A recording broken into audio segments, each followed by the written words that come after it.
How to use PlayStation Remote Play. To use the PlayStation Remote Play feature, first of all, open your console. Then from the home screen, go to the settings panel on the top right corner.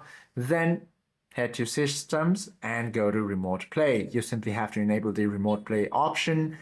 Then go back to the system. Then go to Power Saving once again. And then feature available in the rest mode will be shown over there. You simply have to turn on the stay connected to the internet option, then enable the turning on PS5 from the network. Once you turn this feature on, all you have to do is now set up the remote play client device.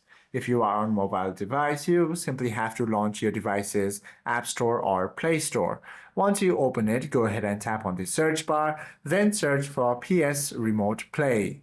Once you find the application itself, go ahead and download it onto your device. Then proceed to connect and sync your device. Once you launch the application on your mobile device, you simply have to sign in using the exact same PlayStation Network account credentials used on your console. Then select whether you are connecting to PS5 or a PS4.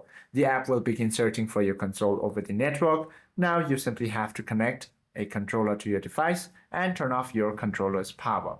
Hope this video helps you out a lot. If you have any questions or queries, do comment down below.